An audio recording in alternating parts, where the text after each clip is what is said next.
This is a presentation of Pattison Media.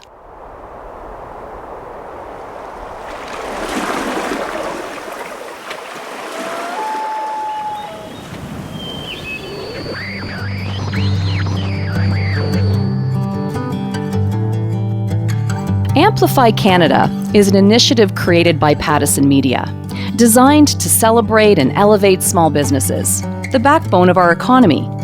Thousands of small businesses, groups, family organizations, and individuals are showcased on Pattison Media radio stations from Winnipeg to Vancouver throughout the year. Every month, we go deeper and share the incredible journey of a few that have made an impact on their community. Some have flourished, others may need a little extra love and support. These are their stories. Welcome to Amplify Canada. On this show, my plan was to become an airline pilot.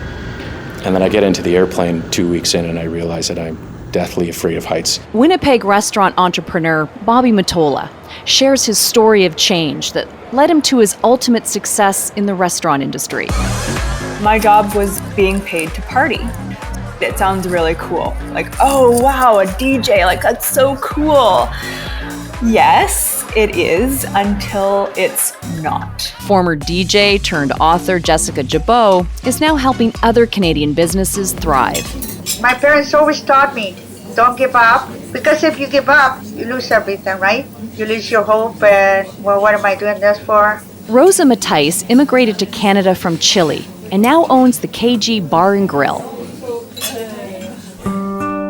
Hi there, I'm Linda Freeman, your host for Amplify Canada. We all can have times of struggle, self-doubt, failure, and setbacks. Over the last 2 years, we've had loved ones die, entire industries shut down, jobs disappear. A worldwide picture of loss and sadness, loneliness and despair has been painted. But simultaneously, we are hearing stories of determination and optimism. Finding the light at the end of the tunnel can change our trajectory. This country is built on small businesses. Let's listen to the stories of perseverance and hope. We start in small-town Saskatchewan, home to Chilean refugee Rosa, owner and operator of KG Bar and Grill. Birch Hills has a population of just over 1,000, located southeast of Prince Albert and the reserve of Muscadet First Nation. So Rosa, how did your family end up here? We came here in 1977 from Chile with my parents and my siblings. You had choices where to go, and my dad picked Canada, and we're so grateful. I would never live anywhere else because I love it here. It's cold, but I love it. Made a lot of friends, have a lot of family here now. Y les digo que tengo la certeza. When General Augusto Pinochet seized power in 1973, it was quick and brutal. We had to leave. We were refugees because of what happened in Chile in 1973, the coup. It was hard at first. My parents both worked in 2 jobs when we first came. My dad, after a month or so, was able to get a home, like a house that he could buy. Everybody was happy. I'm grateful for being here. Every year comes up, I always put something on Facebook saying thank you to Canada, thank you to my parents for bringing us here, because we do have a better life. Before we get to your business and how you have persevered, tell us about how you supported your community by providing hope for those most vulnerable.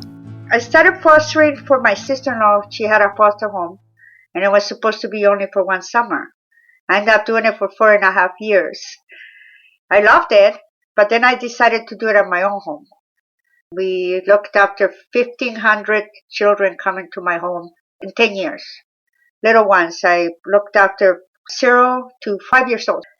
And they used to call me mom or mommy. I loved every minute of it. But then we decided to move to this little town. And I said, well, I want to keep Shayna, because she was a long term. And they said, yeah. Shayna, she came to my foster home at 2 months old. And it took 6 years to adopt her. Her adoption came through, and then my son I used to look after his siblings. His mom got pregnant and asked me if I can adopt him. He's 14 years old now. We brought him home when he was 3 days old. He's special needs. He needs a lot of help, but he's a sweetheart. He's a big boy. He's tall as my husband almost. My husband is 6'2.5". And our daughter, Shayna, she's 22 now. And she has 2 little ones. 1,500 children, 2 of which you adopted. You have shown such kindness over the years. But then you kind of switched gears. How did you end up owning a bar? I was working for the previous owner of Rosie's Bar, which used to be called King George Hotel. And then when the pandemic happened, we had to close down. And then when it was time for us to open up again, he offered me the business. And of course I said yes. We opened up July 6th, over a year ago. That's when everything was slow. But we kept going. And I love working there. I love meeting people. I say that is my place to relax. People are coming back. They love the way it looks. They love my cooking. And I get to meet new people. I had a Chilean theme in the bar where I made all the Chilean meals. It went great. Everybody loved it. I like to make them comfortable. I never ever thought that I would buy a bar. Never. I always said I would never work in a bar. Here I am. And we're doing really good. And such a change in lifestyle. Like running a restaurant that you bought during COVID, it's kind of crazy. How have you been able to keep going when the going gets tough? You know, everything is going to get better. We just got to go along with, follow whatever we have to follow, go along with what we need to do. It's always going to get better. And it's always people to help. Try helping somebody or ask somebody for help. Well, always somebody there to help you. Just keep trying and don't give up. Get motivated and doing something for somebody else. Whoever needs help, keep it forward, whatever you say, you know. Just keep strong and try not to dwell on the bad stuff because that's the only thing we can do. My parents always taught me, you gotta keep going along. Don't give up.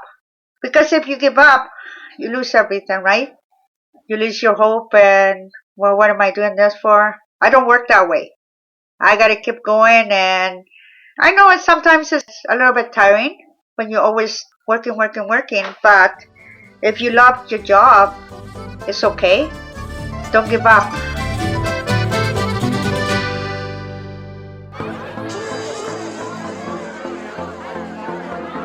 Don't give up is the definition of perseverance. And that is what Vancouver entrepreneur and Canadian small businesswoman Jessica Jabot teaches others. She went from DJing all over the world to crashing into depression. She's written a book, Save Your Own Damn Life, a do-it-yourself self-help book. Now a life coach and speaker, she helps other people change their lives. Jessica, let's go back to when you first began to struggle. I was about 29 at this time, and I was really disappointed in my life. And to be honest with you, I had to come to terms with actually being depressed, which was really hard because I'd look around and be like, I have all the things that most people want. I'm living in LA, I'm this DJ, like very successful, traveling all over the world, doing what I supposedly love, quotation marks. But I was so lonely. My hobbies were drinking and hanging out with people who just like to talk about other people. It was just a very toxic environment. And I think so many people find themselves in that spot where on paper everything looks good, but it's not fulfilling inside. And that's where people then begin to really struggle and can take a deep dive. It is the worst feeling ever, you know, and that happens when your mind and your body and your heart aren't aligned. And so that's what I was doing to myself. I was drinking a lot. I was using drugs to kind of cope with and try and convince myself to fall in love with my life. That's an amazing statement right there. Try to convince yourself to fall in love with your life. Yeah, because it looks like this is the life that everyone would love to have, right? And so I'm like, what is wrong with me that I don't see this, or I'm not grateful for this. And it's not necessarily about gratitude or being grateful for it. I just didn't align with it, and that's what I had to come to terms with. And unfortunately, I used very unhealthy coping mechanisms to deal with that unhappiness and depression and misalignment, let's call it. Which so many people fall victim to. How did you change your mentality? It was literally looking at my life with a clear lens and being like, how can I actually like myself? How can I like what I'm doing? What am I passionate about? What do I even like? We get so caught up in the day-to-day stuff of like all the stuff we should be doing or could be doing that doesn't necessarily bring us any joy. Okay, if this is all my doing and this is all my responsibility, then it's also my responsibility to change it, right? How can we pivot? How can we create a life for ourselves that we don't need to escape from, that we don't need to numb out from, that we don't need drugs and alcohol to be a happy person or a fake happy person? And so that's when I really took a fine-tooth comb and went through my life. And it wasn't anything like revolutionary or like I got struck by lightning. It was just kind of coming to terms, this reality check with myself. Later, Jessica will share how no matter what your circumstance, with optimism and determination, you can persevere. We head to Winnipeg, Manitoba, one of the top 10 largest cities in Canada, and home to mega food entrepreneur Bobby Mottola. The space is called True North Square, a living entity between working, living, socializing, and gathering, all in one central location. And it is where grocer and multi-restaurant owner Bobby Mottola found his success in an unexpected way. You see, Bobby once had a pretty big dream.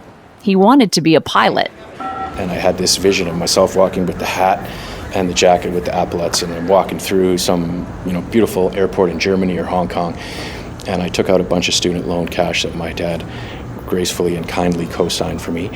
And then I get into the airplane 2 weeks in and I realize that I'm deathly afraid of heights. And I remember driving to St. Andrews Airport in my Honda Civic. I felt like I let my dad down. I felt like I had yet again sort of started something and didn't really understand what it took to follow through on it. And I remember driving to the airport and I was tears. And then I would go up in this plane and I would feel so queasy.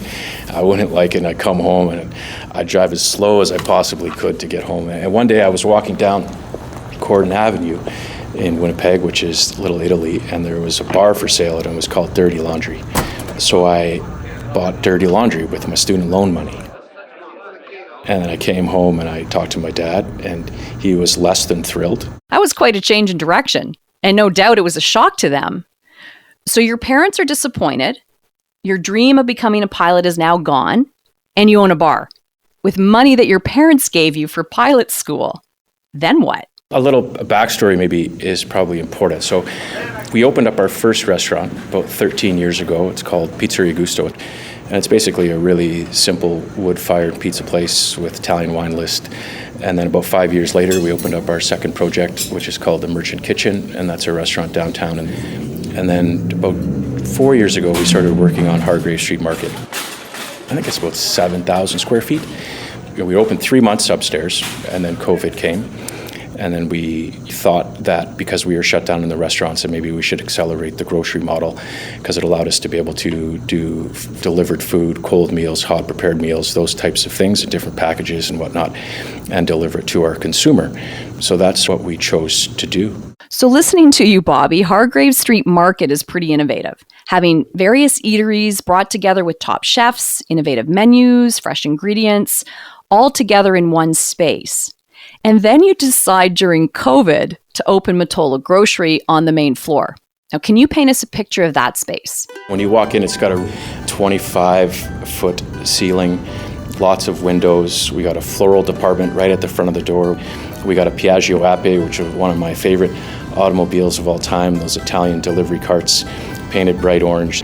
We've got an old train station sign that you would, evoke some sort of emotional attachment when you're sitting on a platform in Rome. It's got the tick, tick, tick, tick, tick, tick, tick, tick. So we have those that are announcing all of our features, our specials, some insight into our restaurants. We have a 24-hour kitchen, so our baking team comes in at 3 o'clock in the morning and does all the fresh bread, fresh pastas. We also use a lot of that and populate our restaurants with that as well. So there is that vertical integration, which has been very helpful, especially through the pandemic, to be able to rely on basically 4 addresses as opposed to just one to continue to serve our community and get into shaking hands with as many people as we can. You really have developed this amazing community feel. What inspired you? I remember walking into my grandmother's house all the time and on Sunday dinners, and the sauce, the smell, the feel, the big smile, the big hug. It was sort of a safe place all of the time with Sunday dinners, and it was always something that allowed you to sort of finish off your week and at the same time get the love and fuel and energy and understanding of what was to come. And so it's something that's always been near and dear. Being Italian, food is a big part of what we do. My grandmother was really cute. She was quite tiny. She was about 5'3". The last ingredient of everything that she'd make, she would turn her back so you would never really know what was in the sauce, what was in the breading, how she fried the veal. When she passed away, which was 3 years ago, I actually finally got to figure out what all the recipes were because she had them all written out with little notes on what to do at certain times. And my mom, she is all love. She's the kind of person that'll get on an airplane, and by the time it lands, she'll know everybody's name, where their kids went to school. And that's what we feel genuinely what our restaurants should be and what we want them to be. We want them to be a place where people can come in and have confidence in the quality of service and the openness and being accepted for who they are and what they are and why they're there. Bobby, your life changed so much from the time you were inspired to be a pilot to making a huge life decision when you bought that first bar, not knowing a thing about the business. And then through perseverance, you've created this empire. I think we still run it like a family business. So we started Pizzeria Gusto. I think we had 17 employees, 1,800 square feet approximately. We now have almost 200 employees and 22,000 square feet. It's a big operation, but we still run it the same way. Relationships are by far and away the most important part of what we do. A lot of restaurants have great food, a lot of restaurants have great rooms and whatnot, but it really is the genuineness of the people that we have on our teams, of wanting to be a part of the community and wanting to know people's names, wanting to share bits of their life with. And I think that for us has been truthfully our reason that we have been so successful. Well, perseverance pays off. How does it feel for you coming through what seems like some tough early life challenges, and then having built what you've built and now going through this crazy time with the pandemic? It feels amazing. It's also really surprising sometimes that I get to sit here and have this conversation with you. Certainly 15 years ago, this would not have been on the radar. I'm married, I got 2 young children, which also wasn't on the radar. And I think that early on, the stages of those things that I've gone through from an early age, it did teach you to be relatable. It did teach you to have a skill set that maybe I couldn't have learned in school, potentially. It did allow me to become very, very humble, which I think when you say you become very humble, typically is not from someone that's humble, but it allows us to continue to be of service and to be of value. I know for sure that I wouldn't want to do anything else. I think the humility is the thing that's so beautiful. On top of that, the hope you kept while you were dealing with so much. It was a really, really difficult 2 years for everyone. My mom was sick early on, and all she wants to do is see her grandkids, and you can't see your grandkids, and you're having Zoom meetings with kids in front of them, trying to get them to talk to grandma and grandpa, and they're lifting up the phone and they're moving all around, and invariably those conversations ends in tears. I moved out of the house for a little while to live in an apartment because we were concerned about my kids maybe getting COVID and then me getting COVID and that impacting our business or vice versa. And if you really sit with that, only that, it is hard to get out of bed at times in the morning. How do you affect change that way? How do you do the things that are innately part of you and do it in a way that's meaningful? So I consider it a pretty significant blessing to have an outlet that we had, the teams that we had, and the abilities that my teams had, and the opportunity and having people receive us, continuing to do that, allowed us to get through it, both mentally and economically and all of those things. Bobby, before we wrap up, one of your biggest accomplishments is the opening of Matola Grocer. And there's an amazing connection to this from actually before you were even going to be a pilot. I worked at gas stations, I delivered newspapers, all of the litany of things that young people sort of did at their time. But my favorite job in that period was working at Mr. Grocer's. And I remember going down there and I had the black shirt and you had the name tag and I had the pricing gun. And I was 14. My bag would be packed. I wouldn't put my books in it when I went to school. I'd put my uniform on, put it in my bag, making sure it was pressed. Because as soon as the bell rung, I was out and I was running across the street to go to Mr. Grocer's. And the people that I met there, packing people's grocery bags and taking them out to their cars, it sort of stuck with me. And I had never thought about it as a career, but looking back, it meant a lot. And it was also a reprieve from some of the things that I was going through personally at the time that allowed me to be a part of something that was greater than myself and being able to accomplish things that up until that point weren't necessarily going to be available if I had to do it on my own. It's fantastic to have that kind of passion, something for you to look forward to. What gives you hope? I can remember this guy that actually turned out to be my softball coach later on. His name was Pete Bailey, and he was in grade 11. He was tall, enigmatic, he was captain of the football team, and he also worked at Mr. Grocer's. And I remember having a great shift with him one particular day on the weekend, and he actually gave me a nod and introduced me to some of his pals when I was at school the next day. And I remember that being like, I felt terrific. I felt part of something in that moment, you know, on the people that were like Pete Bailey or my parents or teachers or coaches or whatever those things were that kind of knew that I wasn't necessarily all right and was going through some challenges, and they continue to fight and support and be there for me even when I wasn't necessarily there for myself at times. They just saw the bigger picture, and it was really quite something. I'm getting all misty now, like all emotional. And there it is. Whether it's support from people around us, hitting rock bottom, or coming to this country looking for a better life, it truly is about taking ownership.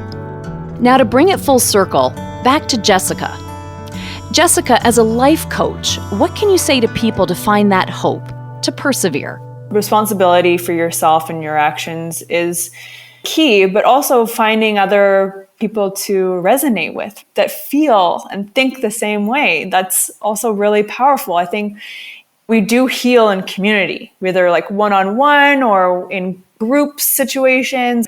That's why online and Instagram and things like these little niche communities are so popular, because we truly do heal in community, and just those thoughts and feelings that you're not alone. You're not the only person who thinks this way. You're not the only person who feels this way. And so that's really powerful. Yeah, it gives you a place to belong, and also some validation that you're not alone in all of this, that there's others going through the same thing. And I think we're really seeing that now with what's happened with COVID, pretty much shutting down businesses, that's how they've survived. And now all of a sudden they can't. Talk about that perseverance, that ability to be in a situation like what so many have been in over the last 18, 20 months, and just being able to stick with things and come out the other side. Yeah, like sticking through to what you really need, what you need and what you want. And especially in difficult times, you can be pulled in different situations in different ways, but essentially, you have to do what is right for you. And that's not a selfish thing. Whenever I say that, people are like, oh, well, what about this? Or I have kids or da-da-da. I'm like, yeah, of course. But do you know how much better of a parent you're going to be if you are truly happy? So it's really not a selfish act to really focus on yourself. It's actually so beneficial for society, for your community, for the ecosystem you are around. It serves everyone for you and our communities to be happy and healthy. Ain't that the truth? Nothing more Canadian than the sounds of skates and the smell of a hockey bag. You've got a broken umbrella, well, baby, I've got you covered. Well, each episode we showcase a local musician. Baby, I've got you covered. Although hockey was Jojo Mason's initial dream, being a musician is where he landed. Jojo's story of perseverance, hope, and maybe a little bit of luck ties in beautifully to our conversation. From a dream of playing professional hockey to a life that could have taken a deep spiral down. I grew up playing hockey and I loved what I did. There's not many places in somebody's life where everything just makes perfect sense and all the BS just goes away. For me, that place is at the hockey rink. That place is on the ice. That place is where I feel the most at home. So, of course, the way the life goes, injuries happen. I injured my back, and that was the end of it. When I lost hockey, right, I herniated a disc in my back. I wasn't the most proud of myself and the choices that I was making. The way that I dealt with my injury was alcohol, cigarette, and marijuana, and I was not kind to myself. That was a tough time for me. I was living with my brother. I was living in Victoria at the time, and my brother called my mom. My mama jumped on a ferry, rolled all the way to Victoria. All of a sudden, the doors fly open, and my mom comes through, all 5'2" of her, grabs me by the ear and says, "Let's go." So I ended up that day packing up the majority of my stuff and going to Vancouver to live with her and my dad. And it was a time in my life where I was ready to accept help. So you get sober and begin to look for a new path. And even though you're not a singer, you saw an opportunity and just went for it. I'd say that shows perseverance, maybe mixed with a bit of luck. I met this guy at a Christmas party, and turns out he was a producer, and the team he was working with was looking for a male artist to develop. And he looks at me and he says, "Man, it's too bad you're not a singer." And I looked at him and I said, "Well, I could try." He looked at me and said, "Can you even sing?" I said, "Well, I sing in the car, I sing in the shower, but I could try."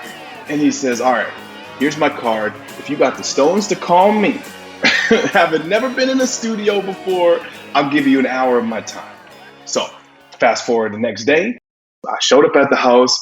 I went around into a studio booth. He set me up with the microphone and the headphones, and there's no window from the vocal booth and the control room. So we can't see each other. We can just hear each other. And he pressed play on the track and started recording. He says that as soon as I opened my mouth, he was doing cartwheels in the other room. He was like, "Oh my God, we got something." So that's kind of how it all started.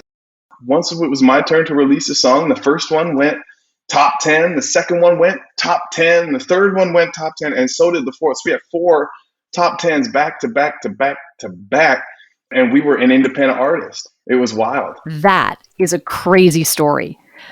Music gave you a second chance, an opportunity to overcome losing what you thought would be your dream of playing hockey. And through perseverance and hope, you have uncovered a hidden talent. Jojo, earlier, our life coach, Jessica, talked about using social media to connect with community. And that's exactly what you've done. To help spread hope, you started to connect with fellow artists and other people for a series called Mental Health Mondays. I leaned heavily on a lot of people, but also let them know that they could lean on me too, right? Like, if we're going through it, shoot, let's go through it together. And that was part of the reason I started the Mental Health Mondays, was because I needed a place to vent. I needed a place to, spew my truths and talk about how I'm feeling. I've been cruel to myself. There's nobody that can beat me up worse than I can beat me up. And so I'm talking to my counselor. She looked at me and she said one day, she said, "Jojo, I can't stop you from treating you the way that you treat you. But I hope that you start to recognize when you do start to beat yourself up, get a smaller stick." I hope you've gotten yourself a smaller stick. You have had so much to be proud of. In your 6 years since breaking into the Canadian country music scene, you've had quite the success with several top 10 tracks, so congratulations, Jojo. Broken Umbrella is your latest single. Can you give me a favorite line or two? One of my favorite lines is, "When your skies are all gray, I'm gonna bring you some cover." The thought in my mind was, if I'm walking down the street and it starts pouring rain, I'm gonna get soaked. But if somebody got my back, they got my umbrella, and like I said, I get to be that for people, and that's cool. That's cool for me. I like that. From immigrating to small town Canada, to hitting bottom, to finding a new path. Thank you, Rosa, Jessica, Bobby, and Jojo, for your stories of perseverance and hope. Thank you for showing us how we can all make changes, how we can find that light. And thank you to all the people in our communities who nominated them for Amplify Canada. Life ain't always money in the bank. Yeah, sometimes you end up with an empty tank. It ain't all high cotton, smooth sailing. So when those seas start rocking and it's pouring raining, just know that if your glass is half empty, I'm gonna fill up your cup. If you're running low on luck, I'll be your penny. Heads up, when your skies are all gray, I'm gonna bring you some color. You've got a broken umbrella, well baby, I've got you covered. Baby, I've got you covered. So whenever you're having one of those days, feels like you and the world ain't on the same page. When the sunshine can't find you, I'm gonna be right there to remind you, baby. If your glass is half empty, I'm gonna fill up your cup. If you're running low on luck, I'll be your penny. Heads up, when your skies are all gray, I'm gonna bring you some color. You've got a broken umbrella, well baby, I've got you covered. Woo! Oh baby, I've got you covered. I've got you covered from head to toe. Baby, I'm your man. Through the highs and lows, when it hits the fan, baby. If your glass is half empty, I'm gonna fill up your cup. If you're running low on luck, I'll be your penny. Heads up, when your skies are all gray, I'm gonna bring you some color. You've got a broken umbrella, well baby, I've got you covered. Ooh baby, I've got you covered. Yeah, That was Broken Umbrella from Jojo Mason. You can find him at jojomasonmusic.com and on YouTube and Spotify. You've been listening to Amplify Canada, an initiative created by Pattison Media, designed to celebrate and elevate small businesses, the backbone of our communities. For more information on this program, go to pattisonmedia.com. This is a presentation of Pattison Media.